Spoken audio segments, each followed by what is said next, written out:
सो आज का जो कॉन्सेप्ट है वो है माइंडसेट पे। तो बहुत ज़्यादा तो टाइम नहीं है हमारे पास, क्योंकि 10 बजे से पहले क्लास वाइंड अप करेंगे, तो टॉपिक भी छोटा सा ही है। इस पे पहले भी एक बार सेशन हो चुका है, बट बिकॉज रिकॉर्डिंग अवेलेबल नहीं है सो उसको रिकंडक्ट कर रहे हैं। कितने लोग हैं जो पहले माइंडसेट वाला सेशन ले चुके हैं? Gargi was there. चलो मोस्टली सब नए हो तो इट्स ओके। सो माइंडसेट, देखो हम ना ये टॉपिक क्यों चूज़ किया आज, तो मुझे समझ में आई कुछ चीज़ें। तो मुझे ऐसा रियलाइज़ हुआ कि कई बार क्या होता है ना कि मेरा माइंडसेट डिसाइड करता है कि किस सिचुएशन में मुझे कैसा रिएक्ट करना है।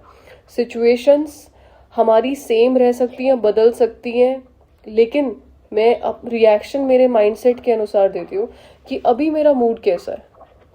अगर मेरा मूड अच्छा है कोई चीज़ में, तो सामने वाले ने चाहे कितनी बड़ी गड़बड़ की हो तभी भी हम कई बार उसको लेट इट बी कर देते हैं कि चल कोई बात नहीं। अगर मूड ऑफ है तो हम छोटी सी बात को भी बड़ा कर देते हैं। इस बात से ये चीज़ समझ में आती है कि परिस्थितियाँ या आने वाली सिचुएशंस छोटी बड़ी नहीं होती हैं। मेरा माइंडसेट छोटा बड़ा होता है। मेरा उस चीज़ को देखने का नज़रिया कम ज़्यादा अच्छा बुरा हो सकता है। इट डिपेंड्स ऑन मी कि मैं चीज़ों को ले कैसे रही हूँ। ठीक है, कोई भी बात होती है, जैसे फॉर एग्जांपल अगर घर में कोई गेस्ट आते हैं तो समटाइम्स वी फील कि क्यों आए, है ना, अभी हमें ऐसा करना पड़ेगा वैसा। कई बार हमें ऐसा बर्डन फील होता है। लेकिन सेम अगर बच्चा घर में आए तो उसको खाना बना के देना पड़े इमिडिएटली, तो उसके लिए हमें लगता है कि इट्स ओके, तो मैं बहुत वही सारा काम करना है मुझे जो किसी गेस्ट के आने पे करना पड़ता, लेकिन मैं उसको बस खुले दिमाग से कर रही हूँ क्योंकि मेरा मन कर रहा है करने का। मुझे लगता है कि मेरा बच्चा है, मेरा उससे स्नेह है, तो फिर मैं उसको इजीली करके दूंगी। दोनों चीज़ में ना सिर्फ माइंडसेट का फ़र्क है। सिचुएशंस आर सेम, करना भी दोनों चीज़ों में, दोनों को खाना ही बना के देना है, लेकिन मैं चीज़ों को लेते कैसे हो उसमें फिर मुझे कोई थकान नहीं होगी। तो ये चीज़ समझाती है, और ये प्रैक्टिकली मैंने अपने लाइफ में होते देखा, तो मुझे समझ में आया कि सारा मन का खेल होता है। बाहर कोई सिचुएशन नहीं होती है। मैं चीज़ों को देखती कैसे हो वो चीज़ डिसाइड करती है कि सिचुएशन कैसी है। एंड फिर यहीं पे यूज़ होता है द टर्म ज्ञान। तो अगर आप ज्ञानी हो का मतलब है कि आपका माइंडसेट ह्यूज है, आपको चीज़ों को देखने का नज़रिया अलग है, आप चीज़ों को होते हुए भी, सिचुएशंस के होते हुए भी स्टेबल रह सकते हो। That makes you known as ज्ञानी, कि ये एक ज्ञानी बच्चा है, इसके पास नॉलेज अच्छी है, ये एजुकेटेड है ना। अगर आप अपने आप को ज्ञानी कहते हो, you can't react like others. जैसे हर सिचुएशन में एक कॉमन पर्सन रिएक्ट करता है, वैसे आप रिएक्ट नहीं कर सकते, क्योंकि आपके अंदर जो नॉलेज है वो इसी चीज़ में, यही चीज़ तो आपको डिफ्रेंशिएट करती है ना दूसरे से। क्या अलग है आप में? आपके अंदर नॉलेज है। नॉलेज आपका एक ऐसा माइंडसेट क्रिएट करती है जो आपको सिचुएशंस लगती नहीं है। वो स्टेबिलिटी लेके आता है नॉलेज आपके लाइफ में। तो जब आप अपने आप को ज्ञानी कहते हो का मतलब है कि मेरा माइंडसेट अलग होना चाहिए। अभी द क्वेश्चन है कि ये अलग कैसे बने, तो कैसे तो ये स्टेबिलिटी आए।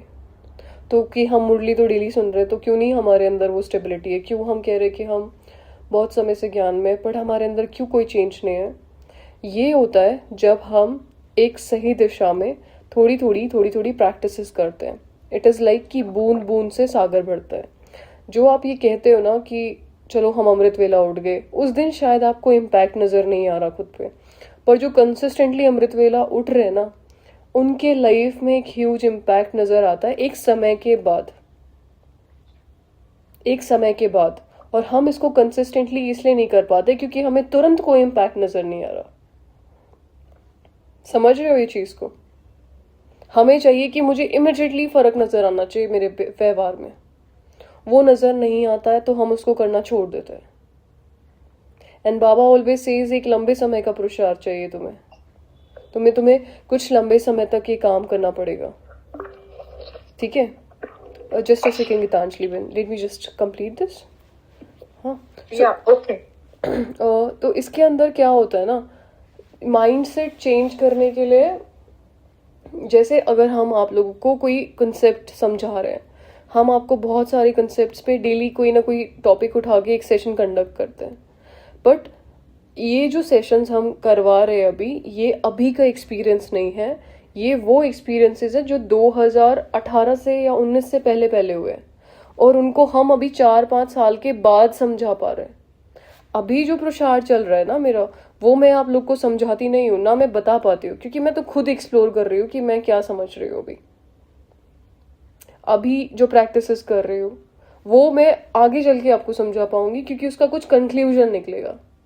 बट फिलहाल जो आपको समझाया जाता है वो बहुत पहले का अभ्यास है, वो बहुत पहले की प्रैक्टिसेस है जो करके कुछ अचीव किया है।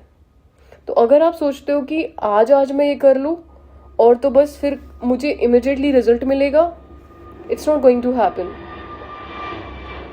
आपको एक लंबे समय तक ये छोटी छोटी प्रैक्टिसेस करनी पड़ती है कि I have to wake up on time, I have to practise meditation, and then I have to practise affirmations timely. अगर मैं खाली हूँ तो मैं छोटे छोटे प्रैक्टिसेस करूँ, मैं अपना योग का चार्ट मेंटेन करूँ, मेरे पास बुद्धि को लेके कुछ होमवर्क होना चाहिए, मैं नुमा शाम में बैठूँ, मैं मनसा सेवा करूँ। एंड जब आप लिटरली इस चीज़ों को इम्प्लीमेंट करते हो अपने लाइफ में, एक समय के बाद आपका जीवन बदलता है। और लेकिन एक चीज़ जो इमिजिएटली बदलती है वो आती है आपके अंदर एक खुशी, वो छोटी सी थोड़ी सी ठहराव होता है कि I am on a right track, satisfaction आता है लाइफ में इमिजिएटली कि मैं सही चीज़ें कर रही हूँ। पुरुषार्थ करने से होता है ये। अभी पुरुषार्थ, अगर आप पूछे कि पुरुषार्थ मतलब क्या, तो मैं आपको बस एक लाइन में डिफाइन करूँगी। अगर मैं कुछ ऐसा काम नहीं कर रही हूँ जहाँ मेरी बुद्धि इंडल्ज्ड है, फॉर एग्जाम्पल अभी मैं मार्केट से सब्जियाँ लेके आई हूँ, तो सब्जियाँ लेते टाइम तो हो सकता है मुझे लेना है, देना है, सड़क पे चलते टाइम तो मुझे नहीं बुद्धि लगाने की ज़रूरत है, तो मैं बस चीज़ें देखूंगी ना कि बाइक कहाँ है, स्कूटी कहाँ है। उस टाइम मेरी बुद्धि फ्री है, तब मैं सोच क्या रही हूँ, उस टाइम में अगर कोई अफर्मेशन प्रैक्टिस कर रही हूँ, जैसे आज का मेरा प्लान है कि मुझे परम धाम में रहने की कोशिश करनी है कंसिस्टेंटली एक दिन के लिए 4 to 4, आज शाम को 4 से अगले दिन के 4 बजे तक। तो फिर मेरा अभ्यास शुरू होगा, मैं आत्मा परम धाम में हूँ, मैं आत्मा परम धाम में हूँ। तो ये होता है कि आपको अपनी बुद्धि को एक सही डायरेक्शन देनी पड़ती है फ्री टाइम में, और ये चीज़ करने के लिए इसको पुरुषार्थ कहते हैं। मतलब इसको करने के लिए आपको कंट्रोल लगता है, थोड़ा एफर्ट भी लगता है। ऐसे तो नहीं कि हमें फ्री अपने मन को छोड़ने की आदत है, हम चाहते हैं वो फ्रीली सोचे जो भी सोचना है। समझ रहे हो आप सभी ये चीज़? बुद्धि को फ्री छोड़ने की आदत है, हम कभी उसको डायरेक्शन देके एफर्ट्स नहीं करवा सकते। हमें लगता है कि मेहनत लग रही है ना, हमें बहुत सारा व्यर्थ सोचने की आदत है। आप करके देखना, आप जैसे बुद्धि फ्री हो तभी आप ये अफर्मेशंस कुछ ना कुछ ठाके प्रैक्टिस करके देखना, तो आपको उसमें एफर्ट्स लगेंगे। बुद्धि बार बार व्यर्थ की तरफ भागेगी कि मुझे कुछ और सोचना है, मुझे रिलैक्स्ड रहना है, मुझे ठीक रहना है। बट एक्चुअली हम रिलैक्स्ड रहते हैं तब हम अफर्मेशंस प्रैक्टिस करते हैं। इट इज़ लाइक कि हम अपने बुद्धि को एक डायरेक्शन दे रहे हैं कि एक लंबे समय से वेस्ट वाले ट्रैक पे चलते आए हो, अभी सही डायरेक्शन में चलो। और ये रिपीटेशन आपको एक जगह पहुंचाती है, तो जहाँ पे फिर आपके लाइफ में एक स्टेबिलिटी जनरेट होती है, और इसको कहते हैं पुरुषार्थ। कि आप फ्री टाइम में क्या सोच रहे हो। ऑलराइट, माइंडसेट ना, मतलब माइंडसेट में वर्ड क्यों यूज़ कर रही हूँ, मेरा चीज़ों को देखने का नज़रिया अलग इसलिए है क्योंकि मेरे पास नॉलेज है, और वो नॉलेज को मैं प्रैक्टिकली जब इम्प्लीमेंट करने की कोशिश करती हूँ तो उसकी वजह से मुझे कुछ एक्सपीरियंसेस होते हैं जो कि बहुत सटल होते हैं। कई बार पता होता है कि कुछ फील हो रहा है, कई बार पता नहीं होता कि कुछ फील हो रहा है, लेकिन एक ऐसी जर्नी में हो जहाँ बुद्धि खुल रही है। I am still working on it, धीरे धीरे खुल रही है, चीज़ों को देखने का नज़रिया बदल रहा है, हर किसी का अपना पॉइंट ऑफ व्यू, ये मुझे समझ में आ रहा है। मैं स्टेबल हूँ इस चीज़ को लेकर कि ठीक है, सामने वाले का भी अपना एक पर्सपेक्टिव है, उसकी अपनी सिचुएशंस है, वो अपने पार्ट प्ले करके आया है तो वो ऐसा रिएक्ट कर रहा है। बाहर चीज़ें वैसे रहने के बावजूद जब मेरा दिमाग स्टेबल रहता है, जो मेरी बुद्धि स्टेबल रहती है, देन ये चीज़ है कंक्लूजन आपके पुरुषार्थ का। कोई भी परिस्थिति अचानक आ रही है तभी भी आप स्टेबल हो, इसको कहते हैं कि आपने एक लंबे समय से पुरुषार्थ किया है। तो वो जो पुरुषार्थ है वो आपका एक माइंड सेट बनाता है, चीज़ों को देखने का एक अलग नज़रिया बनाता है। माइंड के अंदर सिर्फ वैसे थॉट्स आएंगे जो आपको स्टेबिलिटी देंगे। आपको उस टाइम पे डिसाइड नहीं करना पड़ेगा कि क्या सही है क्या गलत है, मुझे रिलैक्स रहना चाहिए, ऑटोमेटिकली होता है ये। आज जैसे अगर आज सुबह का एग्जांपल दूँ मैं, तो आज हम सुबह सुबह 5 बजे लगभग तो ना अपनी बहन को छोड़ने के लिए जाते हैं मेट्रो स्टेशन तक। तो सुबह सुबह योगा क्लासेस के लिए जाती है, तो स्कूटी लेके हम गए। आई वॉज नॉट अवेयर कि उसमें पेट्रोल नहीं है। वो स्कूटी ना रास्ते में ख़राब हो गई। अभी वो घर से बहुत दूर है, 5 बजे मुझे कोई रास्ते में मिलेगा भी नहीं। लेकिन मैंने एक चीज़ ऑब्जर्व किया कि चाहे वो ख़राब हो गई थी, but I was very comfortable, it's okay. मैंने आराम से पुल करके लेके चली जानी है, कोई दिक्कत वाली बात नहीं है। सुबह सुबह मेरी वॉकिंग भी हो जाएगी, थोड़ा जॉगिंग भी हो जाएगी और थोड़ी एक्सरसाइज भी हो जाएगी। इट्स ओके, मैंने ले जाना है आराम से। तो मैंने कुछ टाइम तक उसको पुश करके लेके गया, फिर थोड़ा आगे चल के रीस्टार्ट किया तो वो स्टार्ट भी हो गई और फिर वो घर तक आ गई। तो आई वॉज थिंकिंग कि ठीक है ना, सिचुएशन आने पे हम फिर यहाँ पे ना ये कहते हैं कि बाबा ने हेल्प किया, बाबा ने कुछ चीज़ समझाई। हाँ, उन्होंने समझाया, ठीक है। उन्होंने दिखाया कि तुम अगर एक पुरुषार्थ करते हो या ऐसे ऐसे काम करते हो तो तुम्हारा माइंड्स ना ऐसे ऐसे सिचुएशंस में फिर स्टेबल रहता है। 1% का ये टेंशन नहीं आया, हो अब क्या होगा, 5 बज रहे, चारों तरफ अंधेरा है। No, I was very calm on that time. फिर मुझे ये चीज़ों से समझ में आता है कि सिचुएशंस आने पे कैसे ये जो नॉलेज है वो मुझे हेल्प करती है। और ये एक ऑटोमेटिक नेचर है, अंदर से अपने आप आता है। लेकिन ये तब आता है जब आप फ्री टाइम पे पुरुषार्थ कर रहे हो, फ्री टाइम पे आपके पास कोई प्लान है वर्कआउट करने के लिए फ्री। और ये आप यकीन माने, हम लोग 99% फ्री ही होते हैं, ठीक है। 99% हमारी बुद्धि फ्री होती है। सो ये हमारा वहम है कि हो मैं तो बहुत बिजी हूँ, कि ना मेरे से तो बड़ा कोई बिजनेसमैन नहीं है तो मैं तो बहुत बिजी हूँ। बुद्धि फ्री रहती है। और जिनको चलो मैं कहूँ कि अगर लैपटॉप वगैरह का काम है, कंप्यूटर का काम है, तो ऑफ कोर्स उनकी बुद्धि बिजी रहती है। बट आप कितनी देर लैपटॉप पे बैठते हो? 3 घंटे, 4 घंटे। आप 24 में से 4 घंटे माइनस कर लें, स्लीप आवर्स भी माइनस कर लो, फिर भी आपके पास लगभग 12-13 घंटे बचते हैं। 6-6 घंटे भी माइनस कर लो, तभी भी बच रहा है आपके पास टाइम, ठीक है। तो वो जो बुद्धि फ्री होती है उस टाइम पे जो आप वर्कआउट करते हो, तो वो जो चीज़ आपका जो माइंडसेट जनरेट करती है वो आपको हर जगह काम देता है। वो आपको हर सिचुएशन में स्टेबल रखता है। चाहे आप जॉब करते हो, चाहे बिजनेस करते हो, चाहे किसी सिचुएशन में फंस जाते हो, तभी भी आप एक रिलैक्स्ड स्टेट के साथ रहते हो कि ठीक है, it's okay, I will manage. तो ये जो नॉलेज है भगवान की, it's very logical, it's very scientific, it improves our mindset ना। और माइंडसेट इम्प्रूव करने के लिए और कोई चीज़ है नहीं संसार में। सारे लोग, सारी सिचुएशन, सारी चीज़ें हमारा माइंडसेट खराब करने के लिए बनी हुई है। अलावा इस नॉलेज के कोई भी चीज़ आपके माइंडसेट को इम्प्रूव नहीं कर सकती, आपका दृष्टिकोण नहीं बदल सकती परमानेंटली। और ये एक लंबी जर्नी है तय करने के लिए, पर जर्नी एंजॉय करने लायक है, ठीक है। समझ में आया आप लोगों को माइंडसेट का इम्पोर्टेंस? होमवर्क, अच्छा ठीक है, एक ना वीडियो डाली थी हमने सुबह, तो किस किसने देखा था वीडियो? देवता देवता दादी का। हाँ एग्जैक्टली, वो देवता दादी का एक्सपीरियंस पार्ट में देखा था, वो सतयुग के बारे में। हाँ, इंटरेस्टिंग था ना, मैंने सुना आज सुबह। उसको पहले सुनी थी। हाँ, मैंने भी पहले सुना। मतलब वो आपको उस दुनिया में भेज देते हैं जिस दुनिया को हम एक्सपीरियंस करना चाहते हैं। द व्यू, और जो जिस हिसाब से बताते हैं, जो उनका कॉन्फिडेंस है, जिस तरह से वो नरेट कर रहे हैं, इज़ रियली इंटरेस्टिंग। तो आप सारी जगह सुनना उसको, ठीक है। आपके ना जैसे गार्गी का क्वेश्चन था ना, 1 मिनट आयुषी बहन, एक बार गार्गी ने क्वेश्चन किया था ना, विजुअलाइजेशन में दिक्कत रहती है, आप वो सुनने के बाद विजुअलाइज कर पाते हो चीज़ों को? नहीं, वो मेरी प्रॉब्लम नहीं थी मुझे। हाँ, वो किसी और की थी, पर हम अपनी तो इम्प्रूव करें पहले। हाँ, आयुषी बहन क्या कह रहे थे? सिस्टर, आपने माइंडसेट की बात करी, तो मुझे ये पूछना है कि जो कुमारी, जो ब्रह्मा कुमारी है, जिन्होंने अभी तक शादी नहीं करी है, लेकिन उनके घर से अभी वो पेपर आ रहा है, तो उनका कैसे माइंडसेट, मतलब वो पर्सन कैसे अपना माइंडसेट रखे इस सिचुएशन में? माइंडसेट कैसे रखा? मतलब अगर फॉर एग्जांपल अगर किसी ने डिसाइड किया ही हुआ है कि मुझे नहीं जाना है संसार में, ठीक है, तो मुझे नहीं, पर पहले तो डिसाइड करो पक्का पक्का। ऐसा इट्स नॉट वेरी इजी। पहले चूज़ करो कि literally I am ready for that और नॉट।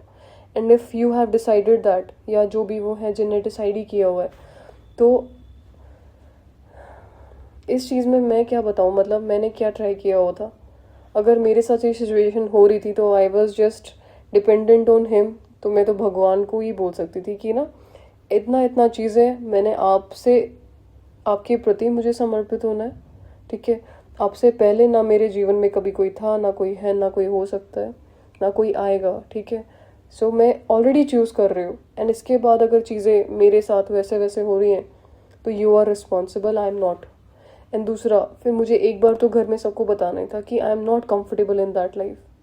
एक बार तो फेस करना पड़ता है, एक बार आपको बोलना पड़ेगा साफ साफ, लेकिन वो आप तब बोलना जब आपके अंदर उतनी पावर हो। तो आपका जो नॉलेज है वो उस टाइम पे, आपका जो मेडिटेशन है वो अगर अच्छा रहता है तो आप सब पे एक सच में इम्पैक्ट डाल पाते हो। आपको एक बार सबको मना करना पड़ेगा कि आई am not comfortable in that life style,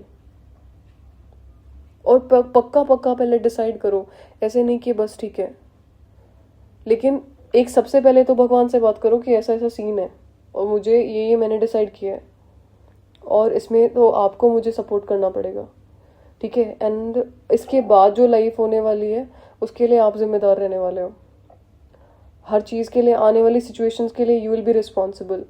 आपके भरोसे मैं ये चीज़ जाके घर में बोलने वाली हूँ, तो आपको एक बार बोलना पड़ेगा साफ साफ कि ऐसा ऐसा है, ठीक है। अपने पहले सेंटर पे भी परमिशन लो कि मुझे ये लाइफस्टाइल चूज़ करनी है, तो आप मुझे बताएं।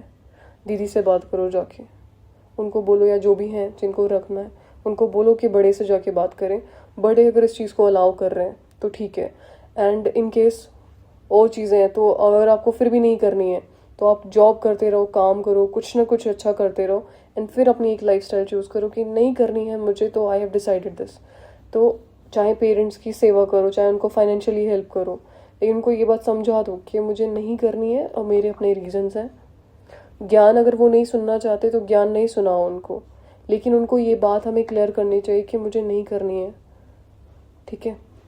तो वो चीज़ सॉर्ट हो जाती है एक टाइम के बाद। पर आपको एक बार तो फेस करना, it is not like face करना, आपको अपना पॉइंट ऑफ व्यू रखना आना चाहिए आराम से, बिना किसी गुस्सा करे। शांति से अपनी बात रखो, अपनी बात समझाओ उनको इमोशनली। झगड़ा करके कुछ नहीं होता मेरे हिसाब से, तो मेरे शांति से समझाना पड़ता है। आप उनको इमोशनली बताओगे कि when I am not comfortable, so why to do that. अच्छा, इसके अलावा कोई क्वेश्चन है किसी के पास? हाँ, yes I have got a question. जी उमेंद्र दादा बताएं। मेरा क्वेश्चन ये है कि आपने बहुत मेहनत से डिफरेंट प्लान बनाए हैं, बहुत मेटिकुलसली तैयार करे हैं और बहुत सॉलिड बेस है उनका, पर वीक या 10 डेज की प्रैक्टिस के बाद वो इतने आसानी से शेप में आते नहीं हैं। तो क्या उनको 2 बार 3 बार और रिपीट करना चाहिए, फिर नया प्लान ले? ऑफ कोर्स दादा, it's up to you. I am not saying कि ज़रूरी नहीं है कि आप वही फॉलो करें जो हम दे रहे हैं। हमने इससे पहले एक सेशन लिया था कि अपने खुद के प्लान्स बनाना सीखो, सबको सिखाया भी था कि अपना प्लान बनाना आना चाहिए, क्योंकि आपकी कमियां आपको पता है, मुझे नहीं पता होगी, मुझे मेरी कमियां पता होती हैं। अगर आपको लग रहा है कि कोई पर्टिकुलर प्लान है, मैं इसको दोबारा फॉलो करके देखूं क्योंकि मेरे को फर्स्ट बार में क्लियर नहीं हुआ है, तो please follow that, it's okay. Okay, ठीक है। चलो अभी आई थिंक सबके सोने का भी टाइम हो गया है, रिलैक्स होके सो जाओ। आप लोग को प्लान मिल जाएगा, आपने नहीं भेजा है, मैं भेजूंगी आप सबको। अभी मेरे अनुसार चलो फिर आप, ठीक है। और एक और चीज़ समझो आप लोग, पता है क्या, अगर मैं कोई प्लान आपको भेज रही हूँ, वो मेरा एफर्ट हो गया भाई, आप लोग का क्या एफर्ट है उसमें? आप उसको फॉलो ज़रूर कर रहे हो, ठीक है। आप वो कर रहे हो नहीं कर रहे हो, उसमें मतलब मेरा भाग्य जास्ती बनता है। मैं चाहती हूँ आप लोग खुद अपने प्लान्स बनाना सीखो, अपना खुद का पुरुषार्थ करो। क्यों अपने उसमें से पोर्शन भी किसी से शेयर करना है? मुझे क्यों दे रहे हो आप? मैं आपको दूंगी, अभी आप मेरा फॉलो करोगे तो ठीक है ना, उसमें से पोर्शन मुझे मिलेगा कि इसने मेहनत करके बनाया था। आप खुद बनाओगे, खुद सबमिट करोगे। सबमिट सबको करना है, 1 हफ्ते का प्लान बनाते, सबमिट करते, एटलीस्ट ट्राई तो करते। कितने बच्चे हैं ग्रुप में? 700। यहाँ पे लगभग 30 से 40 बच्चे डेली क्लास ज्वाइन कर रहे हैं, पर एक बच्चे ने भी प्लान बना के नहीं भेजा कि हम ये बनाने वाले हैं। कैसे चलेगा बताओ? गार्गी कैसे चलेगा? पता है आज सुबह जो देवता दादी की क्लास थी ना, वो सुन के मुझे एक चीज़ तो समझ में आ गई। जितना तो वो दासियों के बारे में बात कर रहे थे, आई वॉज थिंकिंग कि ज़्यादातर तो फिर उसी कैटेगरी में आने वाले हैं।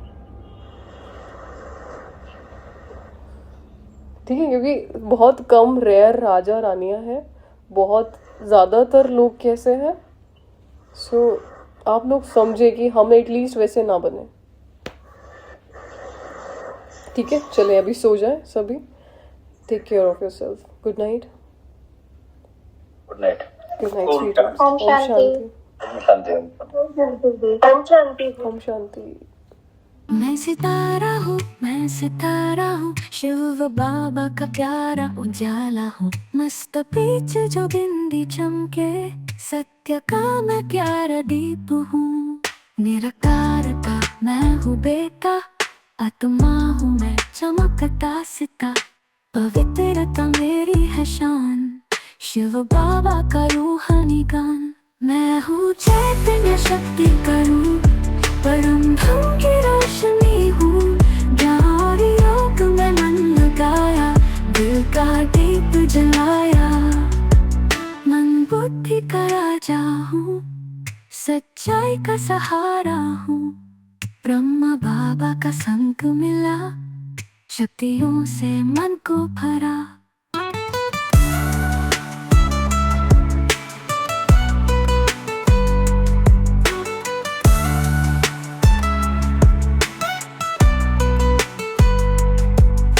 सतयुग का सपना हूँ, नवयुग की धुन हूँ।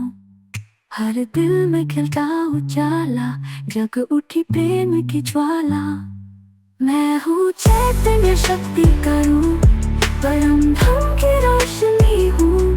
ज्ञान और योग में मन लगाया, दिल का दीप जलाया। मैं आत्मा सितारा हूँ, मैं आत्मा सितारा हूँ। मैं सितारा हूँ, मैं सितारा हूँ।